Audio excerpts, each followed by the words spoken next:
That's my hand as well. Thank you. Thank you. Thank you.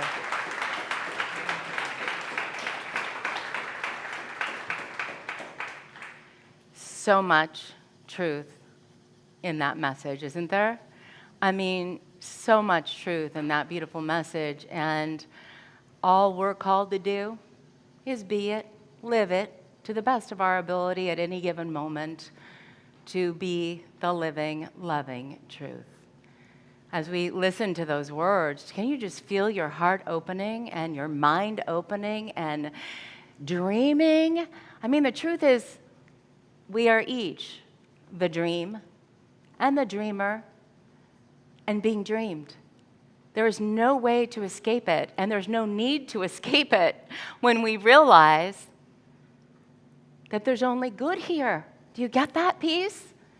That's what brings us to peace, to know that there's only good here. And so today is actually the completion of a 7-week series, and it's just the beginning of something new, right? There's the beginning and the end of something, but if we stay open, the message is always coming to us for our next step, our next action step. And so we began this series of Eric Butterworth, Discover the Power Within You. Literally, if we just look at the title, that is enough. If we look at the title and say, that's the rest of my life, I commit to following this invitation, discover the power within you. There's so much freedom in that. So much freedom to get that is who I am, that is who you are. Discover the power within us. And we're going to keep getting the invitations. It's not like we could say, well, whoever's not here today, they just missed the boat, right? No. What Jesus invited us into, whether or not you believe in Jesus as a living being like we are, whether or not you just think it's a psychological drama, some kind of beautiful story that was written, or whether you believe in the literal truth or that it was history. No matter what, it doesn't matter. Truth works when you apply it. So it doesn't matter. We don't have to know. Because you know what? How many times we just stay in that dualistic mindset of trying to figure it out and say, he's right, she's right, they're not, they don't have it. And all we create is what? Conflict, againstness, wars. What if we just say everybody's right and get on with it? You know? And what is it? Something good? Limitless possibilities? Ideas of grandeur for everyone? May it be that, and so much more. Butterworth started us out in week 1 with the great discovery and said, Jesus discovered that he was beautiful divinity, living, breathing divinity, the divine man. But he didn't say, that's me, mine, right? Jesus didn't say that because a truth speaker wouldn't say that. Someone on fire with truth would not say, I got it and you don't. You snooze, you lose. That's not the way it works. Jesus said, this and so much more shall you be and do and have. And so the next week we looked at the great decision. Well, Jesus made a decision. You know what? I and the Father are one. There is nothing outside of me. I'm the living, loving truth, and I'm going to walk this planet no matter where I go, and I'm going to speak the word of truth, love, goodness, peace, joy, fill in the blank, right? And he didn't stop when the Pharisees said, oh no, here comes somebody to take our good from us. Jesus didn't follow the letter of the law. He said, man made those things. We can use them for our good, but don't use them against each other. he basically said, get over yourself, right? Get on with it. But some want to hold on to, oh no, dot those I's and cross those T's. There's only one way to do this thing. There's a kind of a clue right there when someone's saying there's only one way to do this thing. And if you don't do it this way, you're not going to be saved. There's nothing to save yourself from except for yourself. Right? In some little limited mindset. And that's okay. That's not a judgment. It's a simple evaluation. If we don't like ourselves, how would we expect the world to like us? And the truth is, I am the world. You are the world. It's being proven scientifically. You know, Deepak Chopra's latest book, which I love, that he co-authored with a scientist, is about, hey, you are the universe. It's like wake up and smell the coffee. You are the universe, that which you have been waiting for. It puts all the power right back here. But you know, we're not talking about little power that man has used against each other. We're talking about authentic power that spiritual teachers talk about, and they're going to continue to talk about, and they'll always talk about, because truth is truth wherever you go. Authentic power is what matters. And we have to know ourselves. We have to know ourselves to live our authentic power. So Jesus said, hey, I discovered that I'm okay the way I am. And how about you? And then he went on and said, you know what? I'm going to make a decision to be my big S self. I'm going to make a decision to not let those naysayers tell me who I am. I'm going to make a decision for Christ. There's the true Christ, is the living consciousness that we each are, not for one, for all. And the third week was about knowing that as I think, I outpicture. My thoughts are my life. I cannot get away from it. As I think, it happens. The law of mind action, the law of attraction, whatever you want to call it, is a magnetic attraction. It's what we are. And so we pay attention to our thoughts. Sometimes in the beginning, afraid, oh my God, is my mind going to just take off and kill me? Well, up till now, think about it. You've had some thoughts that haven't served you, right? You thought less of yourself than you are. I have, you have, we all have. But we realize, put the tool belt on, here's a tool right here, the power of my thoughts. I am the thinker and the thought, and I am being thought, right? If I focus on what you're saying to me that is not the truth, for me, and if I hold on to that and I try to convince you otherwise, oh my gosh, that is so dull to me now. Two people with swords fighting each other. I'm right, you're wrong, and all of that stuff. When someone offers me their opinion, you know what I say, right? Who knows that? Beth? Yeah, interesting perspective. Thank you for sharing. I take what's mine and leave the rest behind. It's all good, it's all blessed. I just know that we give each other the dignity of our own process. I don't think that you need to be where I am, because that would mean that I'm some superior in some way. We're not above or below each other, you guys. We're all the same. It's just that we're at different places at different times, and that's okay. But if I'm attached to you understanding me, boy, I will live in hell. Anybody been there? To hell and back, right? With every thought, we have the opportunity to live in hell or not. Right? Might as well laugh at it, because it is funny when we look back and go, wow, I have suffered. I have suffered. And you know what? I've also been free of the suffering. And personally, that's what I focus on, the solution. I bless it all. Oh, poor Christine, you're feeling sad right now. That is not a demeaning thing. It's like the truth. The truth is that wherever I am, it's okay. Can I make it okay? Can I make it okay? And love myself a little bit more in that moment? Because love is always the answer. And then what happens to me personally is when I can be present with where I am and love myself no matter what, I realize, ooh, this tool, it really works. And we talked week 4 about prayer. Prayer. That's almost a trigger word for some people. Well, all you have to do is put in place of prayer thoughts. Living, breathing, walking thoughts.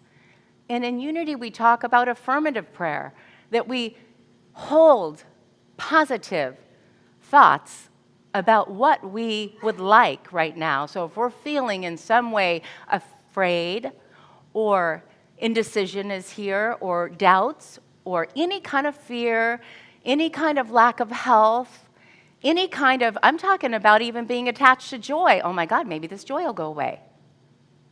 Could lead to fearful thoughts, right? Being attached to that. Oh my God, I don't want my good to go away.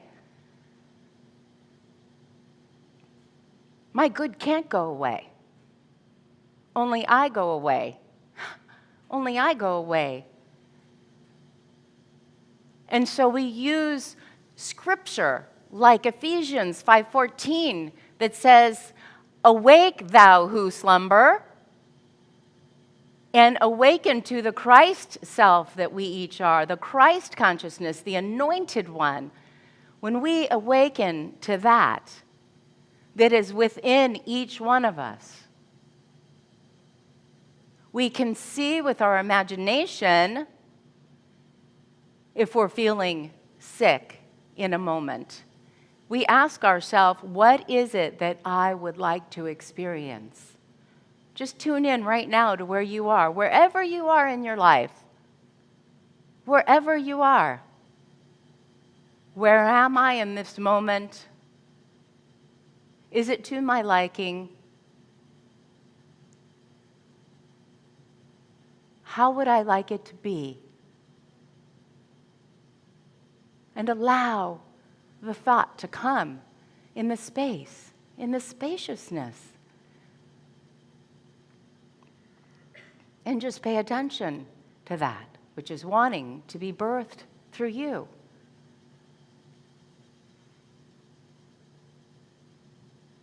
And moving from this place of affirmative prayer, knowing that it's all here for us. You see, week 5, we talked about sufficient unto today. It's like, can this moment be enough? Sufficient unto today.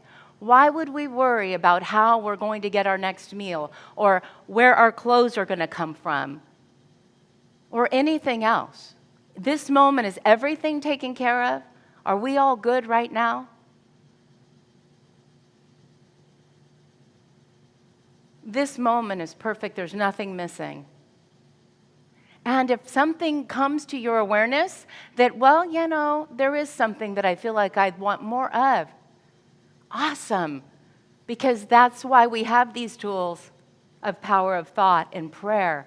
Because you're going to go to a prayer chaplain after the service, or you're going to write it, or you're going to call Silent Unity, or you're going to talk to a friend and say, you know what? This is what I'm struggling with right now. Can you assist me?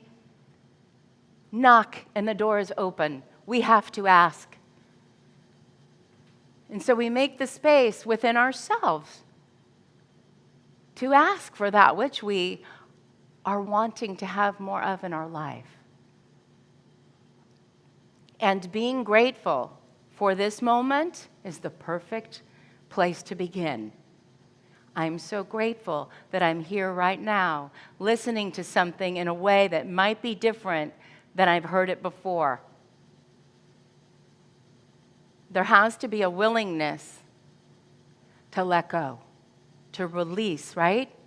To let go of everything we thought was the way it is. Because I offer, and Butterworth said the same thing. If I'm walking around saying, that's just the way life is, it sucks. If I would like it to be another way, I have an opportunity to ask for what I want, to use the power of my imagination to see what I want. Now, sometimes people take that to the extreme. I'm going to control this world. I'm going to control all the people around me and the way they live and breathe and do things. Well, I would say, how's that working for you? Right? The level of stress and anxiety and holding on to, I will share something that has been so powerful for me as a minister. And that is when someone comes to me and they offer their gifts.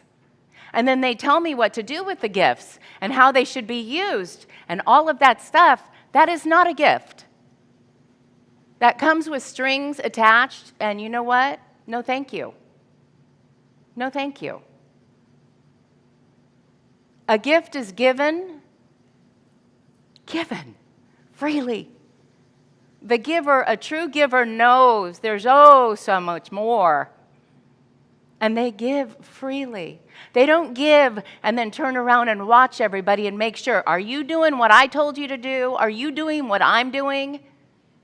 They have such faith in the universe out picturing in all its infinite glory, they don't need to watch what you're doing. You know what I'm talking about, right? It's like, let's get our nose out of everybody else's business and pay attention with what's going on in here. This I can do something about. This I can do something about, right? To hold the highest vision for each other, that is a powerful thing that we can do for each other. But a true giver, which I believe is our true nature, totally 100% without a shadow of a doubt, that is who we are. But a true giver doesn't take notes and keep track of what everybody else is doing. You know what I'm talking about? We give because that's the truth of who we are. We are abundance in action because that's who we are. So I personally notice that if I'm offering you something, and then I want you to do something in return, that is some stinginess and scarcity within myself. That is scarcity within me. I don't need to point the finger at you. I actually bow to you and say, thank you for bringing me to my awareness that you are not my source. We say that in unity. Do we really believe it? God, infinite goodness, life is my source. Life is source. Nobody sitting in these chairs right now is supply or source for each other. We are here to be here with each other in our greatness and hold the high watch for each other. But if you fall away, I'm not going to walk around in a lie affirming that, oh my God, what am I going to do now? That is such a depleting energy. You know that, right? To have our good being able to be taken from us because somebody passes from a physical form or somebody decides to complete a relationship or anything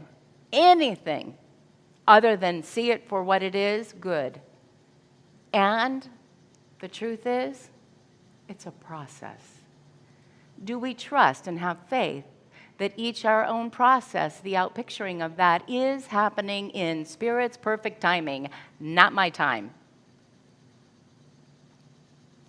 Speaking what we would like to see in the world, and then right at the end of every single prayer and vision board I've ever done, I say the same thing. This is something better for the highest good of all.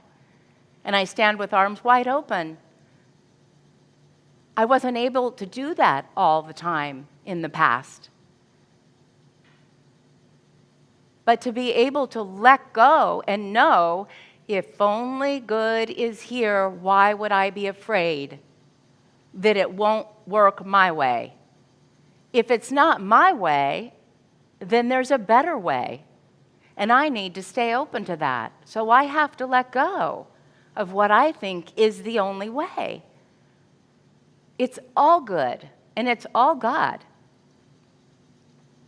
So to be sufficient unto today and to do our work in each our own consciousness, we're each little traveling ministries, working in our consciousness, doing our forgiveness work, so that we can live the true miracle of abundance, the true abundance, the rich life.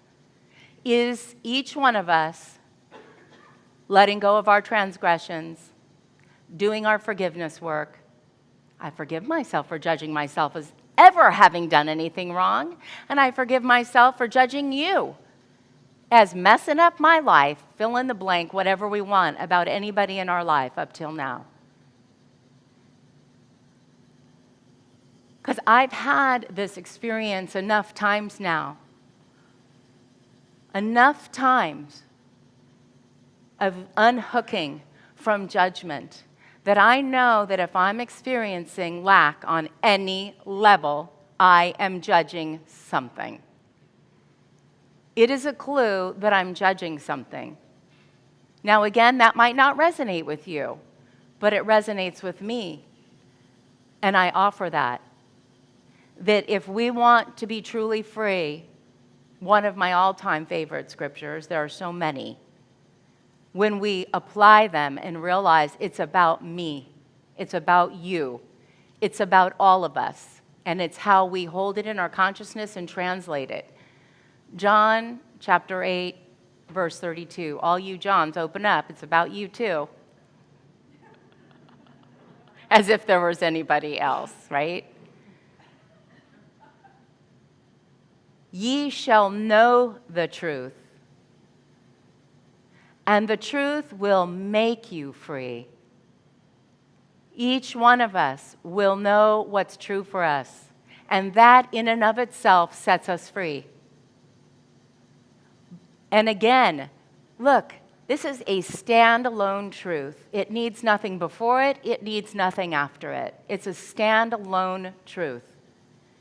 All of them are. It doesn't matter where it came from. This is what's so cool to me about truth and spiritual principles. It applies to everything. Oh, no, you don't know my story. Yes, I do. Suffering is suffering. Pain is pain. If we're into competition and we have to one-up each other, we're going to stay only in the struggle and the pain, right? No, you don't understand. No, you don't. Yes, I do understand. Because I, too, have suffered. And it's a process. It's a process. And these are beautiful tools that we can use. And here we are, week 7. You know, I could say the icing on the cake, but then we begin again. It's like, whatever. It's just layer upon layer upon layer, and it's all good. It's about the beautiful demonstration. We move from the discovery to the decision to watching our thoughts and affirming our life. Each step on the journey is leading to the great demonstration. The great demonstration of the I am that I am. And some would say, Eric Butterworth, the whole end of this is about Easter and transformation and resurrection and being put on the cross, and how that is a beautiful demonstration that, hey, they nailed him to a cross and he still lived because people saw him after that. And that he speaks to each of us. Again, think about this. It could be a simple allegory. It could be a psychological drama. It could be real history. It doesn't matter. How are we going to use it, for or against us? Some have taken this example and said, look, the guy was nailed to a cross, a crown of thorns digging into his skull. It's scary, and I don't want that to happen. So, geez, I'm going to kind of edit myself a little bit and walk on eggshells for the rest of my life because I can't really say what I really want to say because look what happened to him. We could say that about lots of people. Mandela and Gandhi and MLK and lots, right? I'm sure ones have come to mind for you, even current ones. People who have shared the truth and spoken and aren't with us. So what? So what? We can use the cross for us or against us.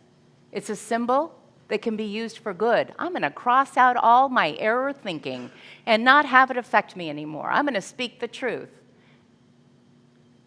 When I look at the cross in my mind's eye, I see a lowercase t, the horizontal man moving up in vertical consciousness.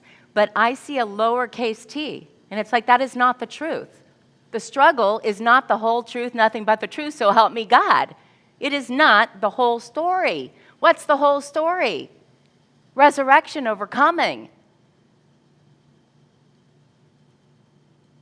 Everybody sitting here right now has overcome something, right? Raise your hand if you've overcome something. I'm going to raise 2. Yeah. We have, and we will, and we continue. But we don't have to get stuck in it and think that is it. That is not it. That is a part of it. A part, not the whole story. Not the whole story by far. We have to allow the stones to roll away as we lift our eyes up to see the truth. We do that each time we're with each other and someone says something that we could take as against us. We lift our eyes up. I'm talking physical eyes and the I am that I am up to hurt people, hurt people. Hurt people, hurt people. If somebody is pointing at me and wants to do me harm, if I return that with more of that, we will never be done with this story. But if I can receive them with love, so much good happens. I've seen it. I've been there. I know. In the prisons, we don't have to wait to get into prison to learn about it, and it is one way, and that's okay too. You see? Nothing is wrong. Way, way out beyond wrong and right, there's a field, a beautiful field that Rumi spoke about. That's where I want to play. That's where I'm playing right now, and you're such a beautiful picture in my consciousness. Thank you. I'm going to end with this from Butterworth because it's so beautiful. It's so beautiful. He tells the story, this beautiful, heartwarming story that took place in World War II with the Nazis. It's a story about Philippe Vernier, who was subjected to just about every indignity that you could possibly imagine, okay? And he survived it. And the American soldier that found him was so moved by this man's words. And these are Philippe's words. If you are a disciple of the Master, it is up to you to illumine the earth. You do not have to groan over everything the world lacks. You are there to bring it what it needs. There where reign hatred, malice, and discord, you will put love, pardon, and peace. For lying, you will bring truth. For despair, hope. For doubt, faith. There where is sadness, you will give joy. If you are in the smallest degree the servant, of God. All these virtues of light you will carry with you. Do not be frightened by a mission so vast. It is not really you who are charged with the fulfillment of it. You are only the torchbearer. The fire, even in it, burns within you. Even when it burns you, is never lit by you. It uses you as it uses the oil of the lamp. You hold it, feed it, carry it around, but it is the fire that works, that gives light to the world and to yourself at the same time. Do not be the clogged lantern that chokes and smothers the light, the lamp, timid or ashamed, hidden under a bushel. Flame up and shine before men. Lift high the fire of God. This is the invitation, to know that we are each little God beings, divine, holy, complete, and perfect. And that's the whole story come full circle. You see, because when we accept it, there's not even a gap that happens anymore. We make the discovery, oh, I am that. I am. And then we walk around being that I am. And we can look at our friends and we can say, Namaskar. I salute the divine in you. Because how could I see anything less than divine when I've made a decision and discovered that that is me and is each of us? Please turn to your beloved sitting next to you and say Namaskar. Namaskar.